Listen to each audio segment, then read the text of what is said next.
A very good morning to all of you. So in the last class we have completed a topic, that is, a firms under perfect competition is a price taker, not a price taker. Is a price taker, not a price maker. So in this we have studied the reason why the firms under the perfect competition is a price taker, that is homogeneous product, number of firms, and the loss if lower price is fixed. Okay, so next topic what we have discussed, that is effect of the free entry and the exit on supernormal profit. So free entry in the case of super normal profit. So अगर firms क्या करेंगी, super normal profit earn करेंगी, तो others जो भी firms हैं इसमें free entry है तो they can enter into the industry में एंटर हो जाएंगी और वो तब तक उसमें वर्क करेंगी, मतलब वो तब तक वो अपनी कमोडिटीज़ को प्रोड्यूस करती रहेंगी. ठीक है, वो जब वो कमोडिटीज़ को प्रोड्यूस करेंगी तो मोर and more competition will arise, ज़्यादा कंपटीशन अराइज होगा, जिससे प्राइस क्या होगा गुड्स की वो लोअर हो जाएगी और profit will also be lower. और ये प्रोसेस तब तक कंटिन्यू रहेगा जब तक आपका वो नॉर्मल प्रॉफिट अर्न नहीं हो जाता. मतलब प्राइस क्या है, प्राइस मीन्स हियर AR और MR. Okay, it equal to the average cost, means cost के इक्वल नहीं हो जाता तब तक ये क्या है, तब तक फॉल करता रहेगा. Next condition is free exit. Okay, तो if a firm is low enough such that firms are incurring loss. अगर 100 या 10 फर्म्स हैं, ये फर्म क्या कर रही हैं, प्रोडक्शन कर रही हैं कमोडिटी का, बट क्या होता है कि ये फर्म्स क्या कर रही हैं, लॉस इनकर करने लगी. ठीक है, लॉस बहुत ज़्यादा हो रहा है तो वो क्या करेंगी, लॉस इनकर करेंगी. Then free exit means that the some existing firm will start to quit the industry. अब उन फर्म्स में क्या है, वो लॉस को सफ़र कर रही हैं तो फ्री एग्जिट है. मतलब अगर कोई फर्म सोच रही है कि उसको लॉस हो रहा है तो they all are free to quit the industry. वो इंडस्ट्रीज़ को क्विट कर सकती हैं. There will reduce supply. इससे क्या होगा, अगर 10 इंडस्ट्रीज़ हैं वो सप्लाई कर रही हैं, अब अगर 3 जो हैं वो एग्ज़िट कर दी, 3 फर्म्स, तो अब कितनी बची, 7 बची. तो अब सप्लाई भी, तो जो भी प्रोडक्ट है उसका भी रिड्यूस हो जाएगा. Supply curve will shift to the left. अब ये जो सप्लाई कर्व है वो क्या हो जाएगा, लेफ़्टवर्ड शिफ्ट हो जाएगा, लेफ़्टवर्ड शिफ्ट हो जाएगा, बिकॉज सप्लाई क्या हो जाएगी, लेस हो जाएगी. The price increases which cause reduction in the loss. अब इससे क्या होगा, जब सप्लाई कम होगी तो प्राइस क्या हो जाएगा, वो इंक्रीज़ कर जाएगा ना, क्योंकि पहले क्या थी, प्राइस सप्लाई बहुत ज़्यादा हो रही थी, बहुत मोर कंपटीशन भी था. अब क्या हो गया, सप्लाई बहुत कम हो गई है तो प्राइस अल्टीमेटली क्या करेंगे, सप्लायर उसको इंक्रीज़ कर देंगे. फिर क्या होगा, and the process will keep repeating till more number of firms leave the industry. ये प्रोसेस तब तक कंटिन्यू रहेगा, repeat till number of firms leave the industry, जब तक और इंडस्ट्रीज़ लीव नहीं कर देती and price become equal to the long run average cost. और प्राइस क्या है, लॉन्ग रन एवरेज कॉस्ट के इक्वल नहीं हो जाता है.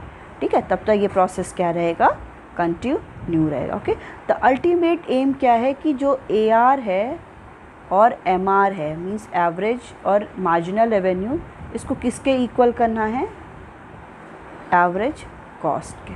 ठीक है, जो भी एवरेज कॉस्ट है, as you already studied in the cost of production और the cost chapter, what is average cost. तो जब ये price is also called as the AR और MR. सो ये अगर प्राइस इक्वल टू AC नहीं हो जाता तब तक ये प्रोसेस क्या रहेगा, कंटिन्यू रहेगा. Okay, so as I already said to you that the कि ड्यूरिंग दी और दी only because of the COVID your syllabus has been 30% reduced.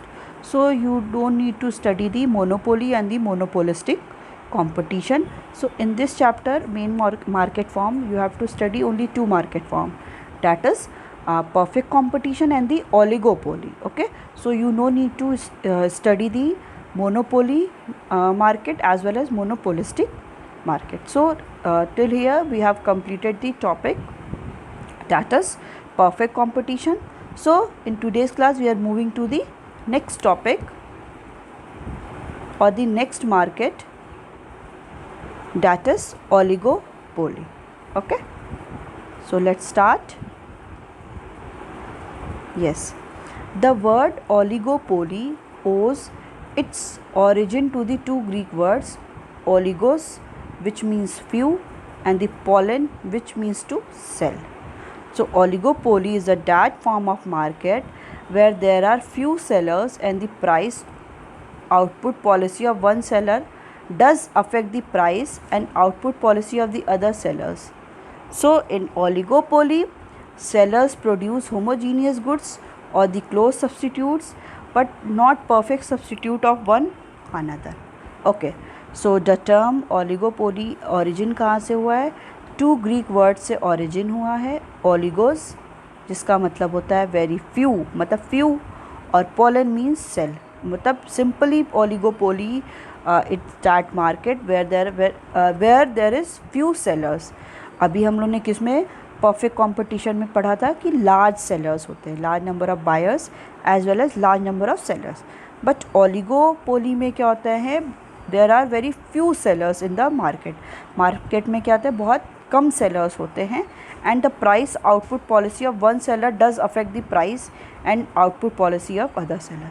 और एक ही अगर प्राइस और आउटपुट में चेंज होता है, एक फर्म कुछ चेंज करता है, एक सेलर कुछ चेंज करता है, तो इसका डायरेक्टली इम्पैक्ट किस पे पड़ता है? अदर सेलर पे. ठीक है, वो अदर सेलर क्या करेगा? अपना प्राइस को चेंज करेगा. फॉर एग्ज़ाम्पल, अगर एक फर्म क्या है, वो अपनी प्राइस को इंक्रीज़ कर रहा है, ठीक, तो दूसरी फर्म क्या करेगा? वो अपनी प्राइस को इंक्रीज़ नहीं करेगा. क्यों नहीं करेगा?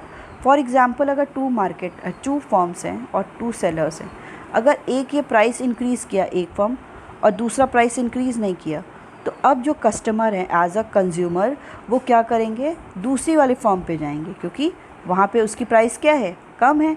तो वो लोग वहाँ से उस कमोडिटी को परचेज़ करेंगे. बट अगर ये जो फर्स्ट फर्म है उसने प्राइस को डिक्रीज़ किया, तो जो सेकेंड फर्म है वो भी क्या करेगा? प्राइस को डिक्रीज़ करेगा. बिकॉज अगर ये प्राइस को डिक्रीज़ किया तो सारे जो भी कंज्यूमर है वो सारे इस पर शिफ्ट हो जाएंगे, जिससे ये जो सेकेंड सेलर इसको लॉस होने लगेगा. इन दैट कंडीशन ये जो सेकेंड सेलर है वो भी अपनी प्राइस को रिड्यूस कर लेगा. तो एक की प्राइस चेंज होने का दूसरे पे कैसे इम्पैक्ट हो रहा है. ठीक है, यही होता है ओलिगोपोली में कि एक की प्राइस में चेंज हो रहा है, आउटपुट में चेंज हो रहा है. So it ultimately affect the change in the policy of the price and output of the other firm और अदर सेलर की प्राइस और आउटपुट पॉलिसी में भी चेंज होता है. So in oligopoly seller produce homogeneous goods. Okay, oligopoly में क्या होता है? सेलर क्या होते हैं? आइडेंटिकल गुड्स को क्या करते हैं? प्रोड्यूस करते हैं. और दी क्लोज सब्सटीट्यूट्स को प्रोड्यूस करते हैं, मीन्स एक दूसरे से जो क्या हो, बहुत क्लोजली रिलेटेड हो, वैसे गुड्स को प्रोड्यूस करेंगे, but not perfect substitute of one another. और एक दूसरे का वो परफेक्ट सब्सटीट्यूट नहीं होगा, क्लोजली सब्सटीट्यूट होगा. मतलब हम डायरेक्टली एक दूसरे को चेंज नहीं कर सकते, एक दूसरे से क्लोजली वो क्या होंगे? सब्सटीट्यूटेड गुड्स होंगे. So oligopoly is a market form of imperfect competition with a few forms operating on a big scale of a commodity. ठीक है, ओलिगोपोली मार्केट फॉर्म है इम्परफेक्ट कॉम्पिटिशन का. Okay, we have discussed the perfect competition और the imperfect competition. So perfect competition as we already discussed, and the imperfect competition we have to study the three: monopoly, monopolistic and the oligopoly. But due to reduction in your syllabus we have to study only the oligopoly. Okay, so oligopoly क्या है?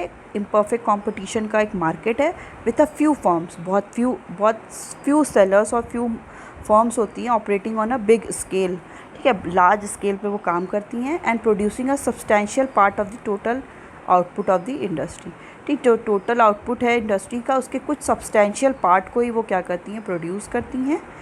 Each seller has a significant share of the market. हर एक seller का क्या होता है? एक share होता है मार्केट में. And hence there is a high interdependence among the sellers. और इसकी वजह से जो सेलर्स के बीच में इंटरडिपेंडेंस बहुत ज़्यादा होता है, क्योंकि एक की प्राइस का चेंज होना दूसरी की प्राइस में भी चेंज होता है. So regarding the price and output policy, entry of a new firm in the industry is quite difficult. Okay जो एंट्री है न्यू फर्म्स की वो क्वाइट डिफ़िकल्ट है, एंट्री नहीं हो सकती है, वो बहुत डिफ़िकल्ट है। Oligopoly lies between the monopoly and the monopolistic competition. जो ओलिगोपोली है वो मोनोपोली और मोनोपोलिस्टिक के बीच में ही होता है। ओलिगोपोली देखिए, मोनोपोली क्या होता है? मोनोपोली है market where there is only one seller. Monopoly means एक सेलर होगा मार्केट, ठीक है, और सेलर नहीं होंगे, बस एक सेलर होगा। और मोनोपोलिस्टिक में क्या होता है? There are large number of buyers and sellers but they are producing the heterogeneous product. Heterogeneous means कि एकदम डिफरेंट प्रोडक्ट्स क्या करेंगे वो लोग प्रोड्यूस करेंगे। ओके तो जो ओलिगोपोली होता है वो मोनोपोली और मोनोपोलिस्टिक के वो बीच में ही होता है। तो example of the oligopolies are few automobile sellers in the market like Tata, Ford etcetera. Okay कुछ ही ऑटोमोबाइल सेलर्स हैं जिसमें टाटा हो गया, फोर्ड हो गया, तो ये सारे क्या हैं? Example of the oligopoly. Next one is what are the features of the assumption of the oligopoly. First one is few firms and a large number of buyers. So under oligopoly there are few large firms, okay, and each produces a significant portion of the total output. Okay, under oligopoly में क्या होता है? there are few large firm, बहुत few ही होती, बहुत small number में ही large firms होती हैं, and each produces a significant portion of the total output. और हर क्या है? हर एक फर्म्स क्या करती हैं?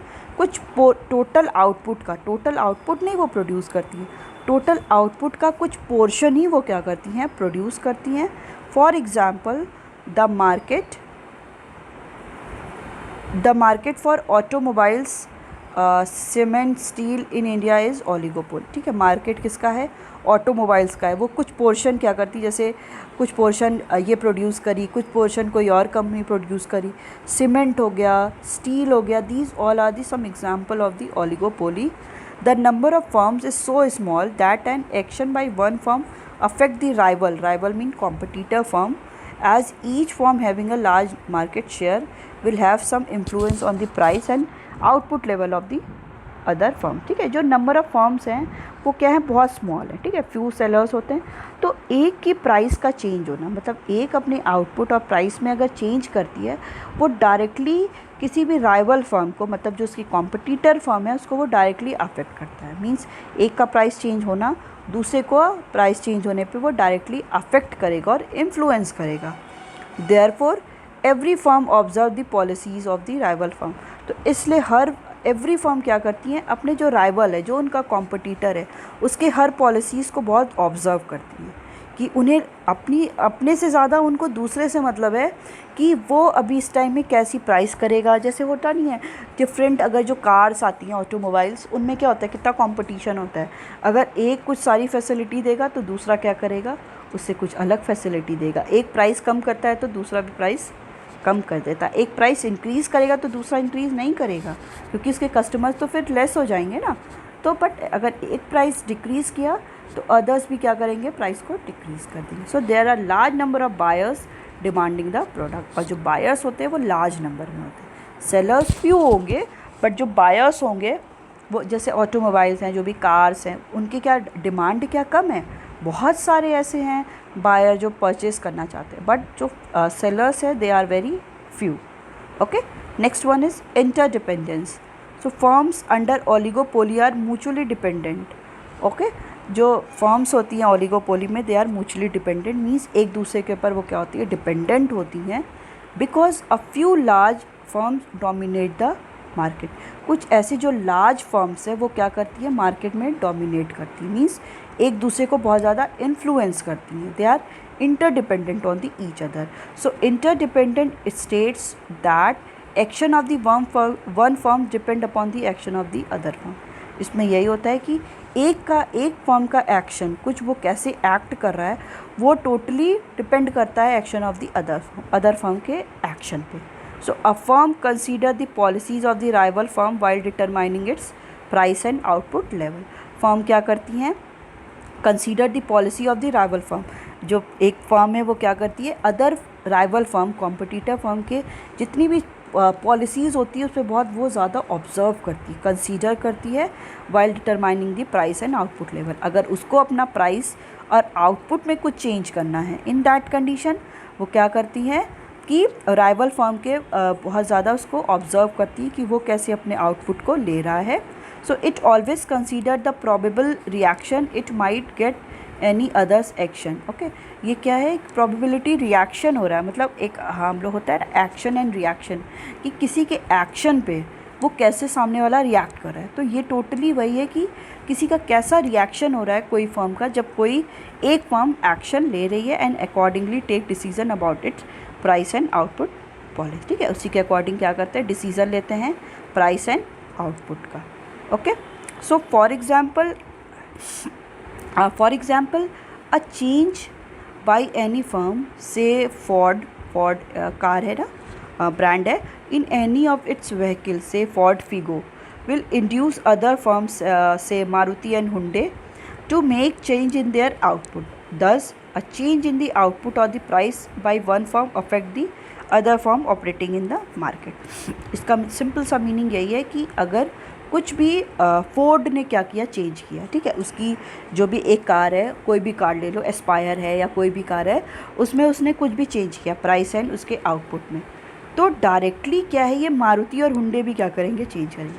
अगर फोर्ड फीगो की प्राइस क्या हो गई, अगर 10 लाख की है, उसने क्या किया, उसको 12 लाख कर दिया. ठीक है, सिंपल सा एक एग्जांपल समझिएगा. 10 लाख की वो कार है, अब उसको फोर्ड ने क्या किया, उसको 12 लाख में कर दिया.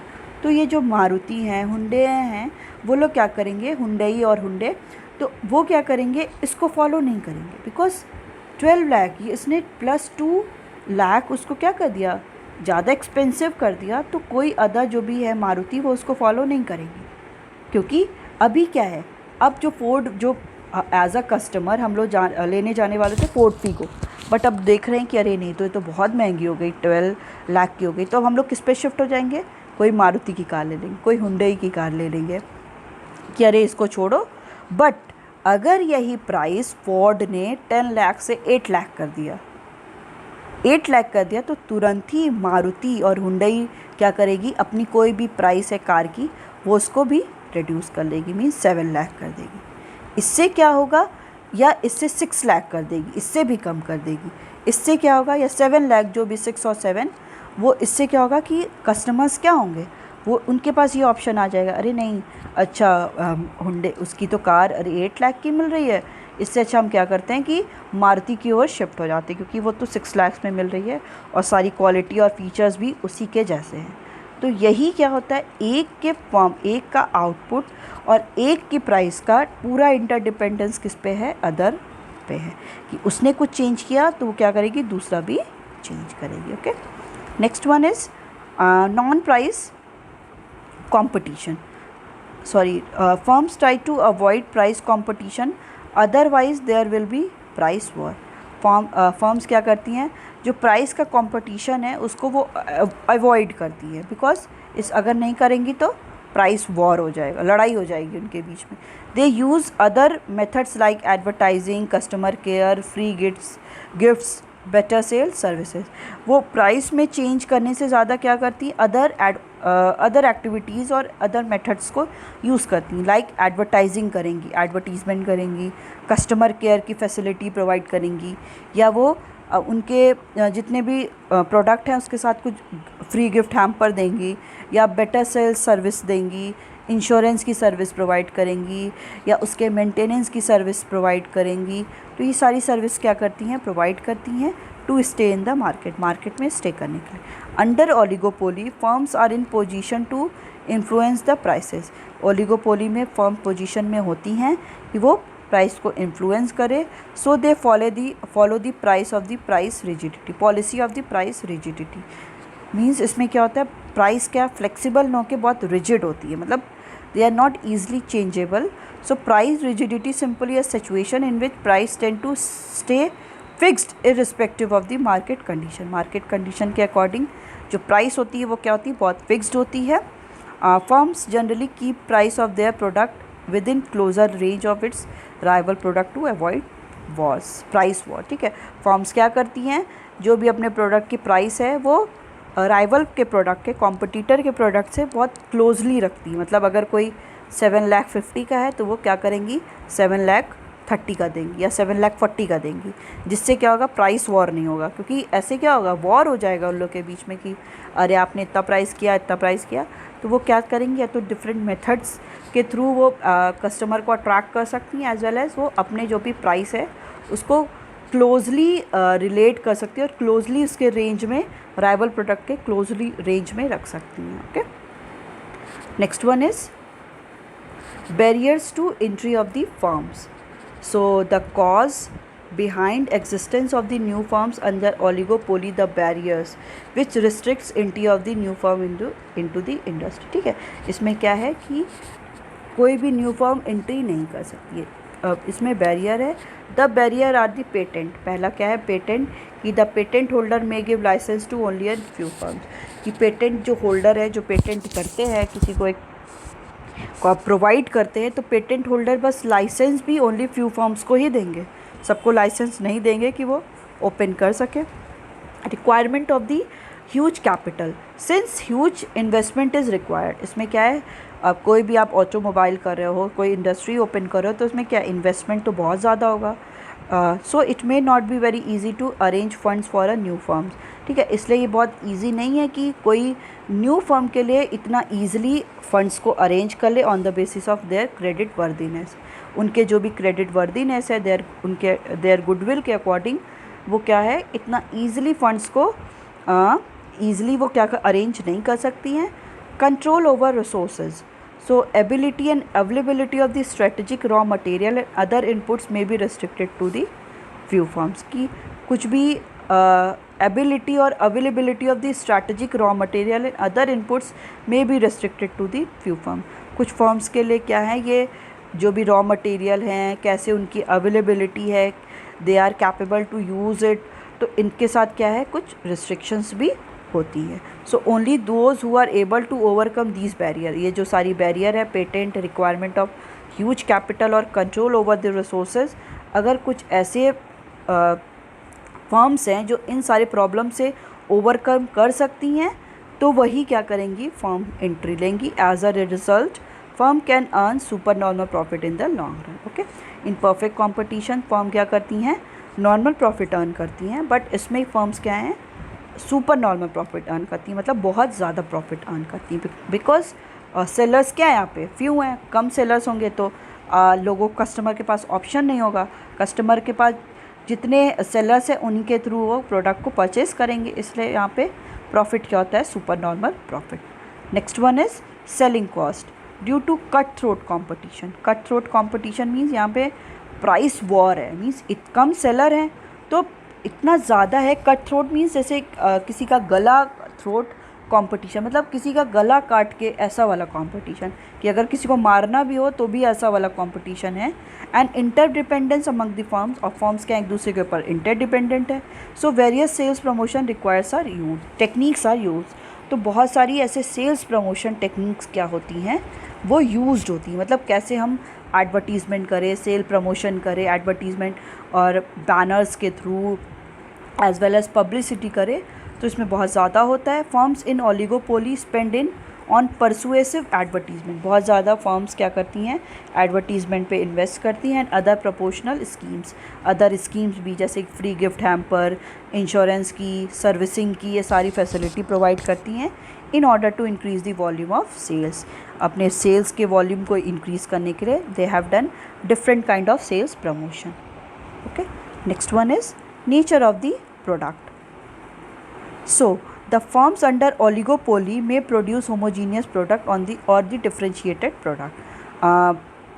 Basically जो प्रोडक्ट होते हैं जो डिफरेंट ओलिगोपोली में प्रोड्यूस किए जाते हैं, दे आर होमोजीनियस। वो होमोजीनियस भी होते हैं, मीन्स आइडेंटिकल भी होते हैं, और डिफरेंशिएटेड, और वो अलग भी होते हैं। मतलब सेम प्रोडक्ट भी यूज़ कर सकते हैं, प्रोड्यूस कर सकते हैं, और डिफरेंट काइंड ऑफ प्रोडक्ट भी they can produce. If the firm produces the homogeneous product, अगर कोई फर्म आइडेंटिकल प्रोडक्ट को प्रोड्यूस करी है, the industry is called the pure और परफेक्ट ओलिगोपोली। इस कंडीशन में उस इंडस्ट्री को क्या बोलेंगे, प्योर और परफेक्ट ओलिगोपोली। मतलब वो परफेक्ट और प्योर ओलिगोपोली, क्योंकि they are producing the homogeneous product. For example cement and aluminium. And if the firm produces a differentiated product, अब फर्म्स क्या करी हैं, डिफरेंशिएटेड अलग अलग टाइप के प्रोडक्ट को प्रोड्यूस करी हैं, and the industry is called the differentiated और दी इम्परफेक्ट ओलिगोपोली। उन फिर इंडस्ट्रीज़ को क्या बोलेंगे, इम्परफेक्ट ओलिगोपोली। इसका एग्जांपल क्या है, ऑटोमोबाइल। ऑटोमोबाइल में क्या है, डिफरेंट डिफरेंट प्रोडक्ट्स क्या हैं, अलग अलग प्रोड्यूस होंगे। अब सीमेंट क्या है, सीमेंट तो सेम ही होगा ना, कि कोई भी फर्म और इंडस्ट्री प्रोड्यूस करिए। अब ऑटोमोबाइल में जो ऑटोमोबाइल कार के अलग अलग पार्ट्स हैं वो अलग अलग क्या करेगी, कंपनी और दी कोई भी फर्म्स इंडस्ट्री प्रोड्यूस करेगी। Okay, next one is indeterminate demand curve. Under oligopoly there is no certainty in the behavior pattern of the producer as firms are mutually dependent. ठीक है, ओलिगोपोली में क्या होता है, कोई सर्टेनिटी बिहेवियर मतलब जो भी डिमांड कर्व है उसको ये आइडेंटिफाई नहीं किया जा सकता है, क्योंकि इसमें क्या है, बिकॉज अगर एक प्राइस को कर रहा है तो दूसरा चेंज किया तो इसको फिर चेंज करना पड़ेगा, फिर ये क्या कर रहा है, ये फिर ये ऐसे चल रहा था, फिर इसने कुछ चेंज किया तब तक इसको भी चेंज करना पड़ा। तो ये जो कर्व है डिमांड कर्व वो डिटरमाइन नहीं हो पाता है, क्योंकि दे आर म्यूचुअली डिपेंडेंट, वो एक दूसरे के ऊपर डिपेंडेंट होते हैं, इसलिए इसका जो कर्व है वो उसको आइडेंटिफाई नहीं किया जा सकता है। Okay, so demand curve faced by the oligopolist is indeterminate, मतलब जो डिमांड का फेस करते हैं ओलिगोपोलिस्टिक मार्केट में ओलिगोपोलिस्ट, वो इनडिटरमिनेट होता है, मीन्स आइडेंटिफाई और डिटरमाइन नहीं किया जा सकता। So any change in the price by one producer may और may not lead to change in the price by the rival firm. ठीक है, अगर एक प्राइस में कुछ चेंज कर रहा है तो दूसरा राइवल जो फर्म है वो चेंज कर भी सकता है और नहीं भी कर सकता, it is up to the that firm. So therefore the demand curve is not definite, जो डिमांड कर्व है वो क्या है, डेफिनेट नहीं है, उसको हम डिफाइन नहीं कर सकते, वो इनडिटरमिनेट होता है। Okay, next topic is and the last topic of your chapter is types of oligopoly. What are the different types of oligopoly? So types of oligopoly are divided into two, that is on the basis of nature of product, कि किसी भी product का nature कैसा है, कि वो किस type का है, on the basis of competition, कि कंपटीशन मार्केट में कितना है. ओके, तो on the basis of nature of product it is divided into perfect और the pure oligopoly and the imperfect or the differentiated oligopoly, and on the basis of competition it is divided into two, collusive or the cooperative oligopoly or non-collusive or the non-cooperative oligopoly. Okay, so first one is on the basis of nature of product. nature of product में दो में define होता है, perfect और imperfect oligopoly. तो perfect और pure oligopoly if the firm produces a homogeneous product, अगर firm क्या करी हैं, होमोजीनियस प्रोडक्ट और आइडेंटिकल प्रोडक्ट प्रोड्यूस करी, फॉर एग्जांपल सीमेंट, एल्यूमिनियम, तो ऐसे में क्या है, स्टील्स, तो ये क्या है, they are like the perfect और दी ओलिगोपोली. वो ओलिगोपोली और परफेक्ट है, परफेक्ट ओलिगोपोली और प्योर ओलिगोपोली है. इम्परफेक्ट और the differentiated is if the firm produces a differentiated product, अगर कोई भी फर्म क्या करी है, डिफरेंशिएटेड प्रोडक्ट को प्रोड्यूस कर रही है, मतलब एक ही चीज़ के प्रोडक्ट अलग अलग क्या है, वो अलग अलग इंडस्ट्रीज़ कर रही हैं, तो वो क्या हो जाएगा, डिफरेंशिएटेड और imperfect oligopoly. Okay, so it is on the basis of the nature of the product, it is divided into two, perfect और द प्योर ओलिगोपोली और द इम्परफेक्ट और the differentiated oligopoly. Next one is on the basis of competition. On the basis of competition it is divided into two, collusive or the non-collusive. So collusive oligopoly, it is a form of market in which there are few firms in the market and all agree to avoid competition through a formal agreement. Okay, इसमें क्या होता है, ये ऐसा form of market होता है जहाँ पे फ्यू फर्म्स होती हैं, मार्केट में फ्यू फर्म्स होती हैं and all are agree to avoid competition through a formal agreement. वो लोग आपस में अगर 4 to 5 फर्म्स हैं, ठीक है, वो लोग आपस में एग्रीमेंट कर ली कि वो लोग क्या करेंगी, कंपटीशन को अवॉइड करेंगी, मतलब वो लोग जो भी काम करेंगे वो कॉपरेट होके करेंगे, कॉपरेटिव नेचर में करेंगे, दे कॉपरेट विथ ईच अदर और in determining the price and output of both, ठीक है, कि प्राइस और आउटपुट को डिटरमाइन करने के लिए कितना प्राइस होगा कितना आउटपुट होगा, इन दैट कंडीशन वो क्या करती हैं, एक एग्रीमेंट कर लेती हैं, एग्रीमेंट पे साइन कर लेती हैं कि वो अब कोई भी कंपटीशन को क्या करेंगी, अवॉइड करेंगी. So it is called the collusive oligopoly और the cooperative oligopoly. And next one is non collusive और non cooperative oligopoly. So it is a form of market in which there are few firms in the market, few firms होती है market में, and each firm follow its price and output policy interdependent of the rival firm. इसमें क्या होता है, कोई भी ये लोग कोई फॉर्मल एग्रीमेंट नहीं करते हैं, एक की प्राइस दूसरे की प्राइस पे ही डिपेंडेंट होता है, एक की प्राइस राइवल फर्म के प्राइस पे ही डिपेंड होता है, एक का आउटपुट कितना चेंज होगा it is totally depend upon the others output policy की उसकी पॉलिसी क्या है. The firm compete with each other and there is cut throat competition. यहाँ पे क्या होता है, फर्म एक दूसरे के साथ कॉम्पिटिशन करती हैं and there is cut throat competition, मतलब एक्सट्रीम लेवल पे कॉम्पिटिशन होता है. अगर किसी का एकदम गला काटना भी हो जाए उस एक्सट्रीम लेवल तक का इनका कॉम्पिटिशन होता है. Each firm tries to increase its market share through competition. Every firm tries to increase more and more their market shares through the competition. Competition के थ्रू वो क्या करना चाहती हैं कि अपने मार्केट के जो शेयर्स है और मोर एंड मोर कस्टमर्स को अट्रैक्ट कर सकें.